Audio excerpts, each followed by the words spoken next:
description is not true, we can see a dramatic change in their attitude to the camera. But is it just that they don't want to be peered at as Britain's most primitive community, or were they refusing to show their faces unless they were paid? Certainly, all the evidence is that they were only too ready to receive any handouts that were going. One wonders whether Robello and Mann, like many others, realized that here was a community starting to disintegrate, no longer able to look after itself, with young people leaving, or sometimes whole families, and those that were left preserving their old skills more as a demonstration for tourists than for their own subsistence.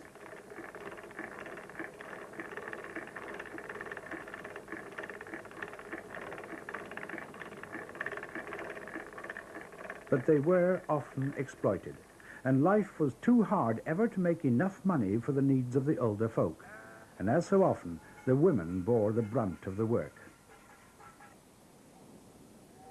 Mrs. MacDonald looks thoroughly put out by the unwanted attention of the cameraman, but one wonders whether soft words or a good enough fee were needed to work this wondrous change of mood. On the first steamer day of the year, there's knitwear for sale. Visitors also brought hundreds of letters to receive the coveted St. Kilda postmark. Whole sequences were now being actually directed by the cameraman.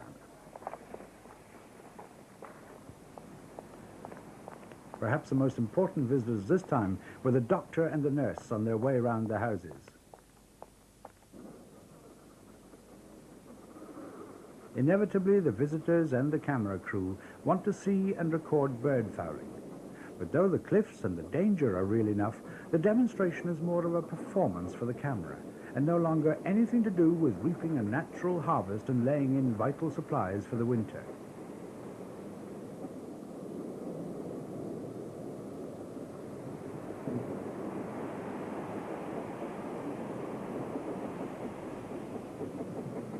Yet the old skills are there, and the Fulmar harvest did in fact go on quite successfully in some years after 1923, though fewer and fewer able-bodied men took part. This time the caption probably is true, as it's doubtful if Oliver Pike's film was ever seen by the islanders themselves, though it caused a sensation in London.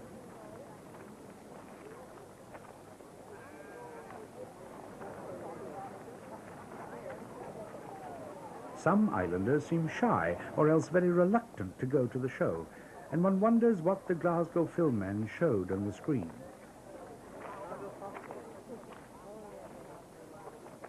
Or what the minister thought of using the kirk for the show.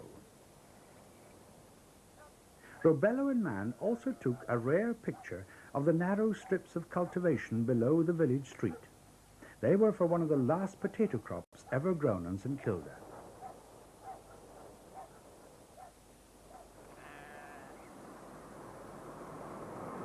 Only 7 years after they left, the last ever movie film of the St. Kilda people was taken by ornithologist and amateur cameraman John Ritchie.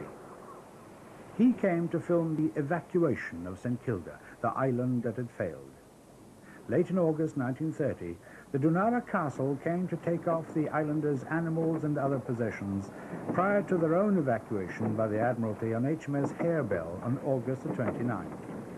As ever, the islanders came out to greet the steamer from the pier and to help ferry more tourists ashore. But this time, everything else was different. Already over 600 sheep had been taken out on an earlier boat. The rest were penned inside the dike beside the kirk. The work of loading them and ferrying them out to the Dunara Castle went on well into the evening, but in spite of the poor light, John Ritchie seems to have realized that he was recording a dramatic occasion, the end of an era.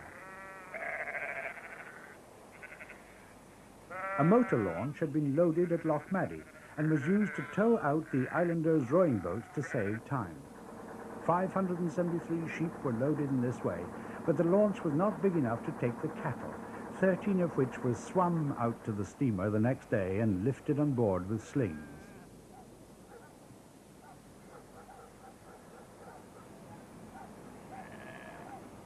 The busiest place those last 2 days was the post office, with Neil Ferguson, the postmaster, stamping thousands of letters with the last St Kilda postmarks. At first, John Ritchie was able to film the islanders without difficulty, showing people carrying their pathetic bundles of belongings. It cost him, however. This lady charged him £2 to take this shot. Then comes a change. Everyone starts to hide. Perhaps the islanders' patience was exhausted, their anxiety mounting to breaking point. For suddenly all the women and girls are trying to escape, taking refuge behind closed doors, fed up with being watched, a people at the end of their tether asking only to be left alone to their grief as the final moments approach.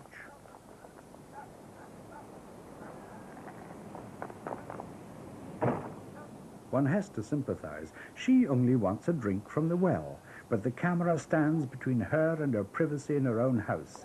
It's a sad end to the story, the emotional death throes of a proud people. And so the Dunara Castle left with the news reporters and our cameraman with the final film record of the people for whom St Kilda had been home for 1,000 years.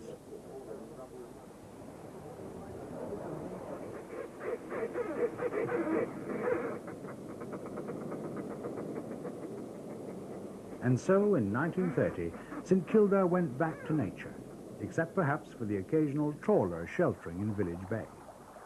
One attraction to such fishermen was a chance to help themselves to a sowie sheep.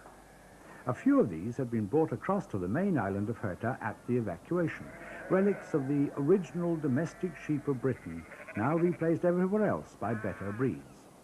In St Kilda's empty years, the sowie flock grew rapidly to form the only flock of wild sheep in Britain, totally unshepherded and left to find their own level of population.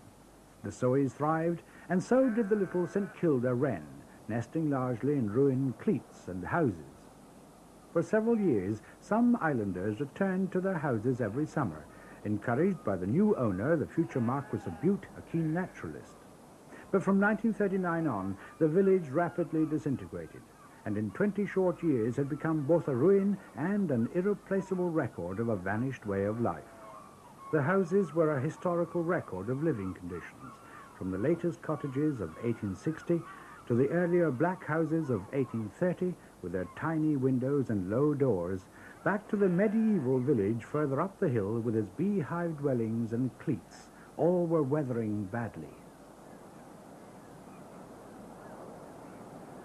Even more primitive and mysterious were the ruins in Glen Bay on the northwest coast of Herta, so-called horned dwellings from the encircling walls of their little courtyards, and the Amazon's house, home of the mythical female warrior of St Kilda, and in 1957 still with a complete, if crumbling, domed roof.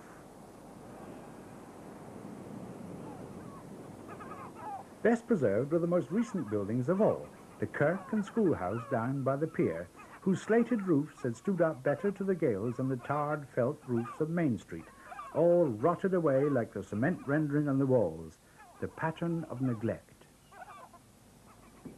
Suddenly, in 1957, the pattern of progress, Operation Hard Rock. On the sandy beach of Village Bay, tank landing craft disgorged trailer loads of building materials in a £500,000 venture to establish a radar station for the South Uist rocket range and to build the first ever road to the top of Mullock Scar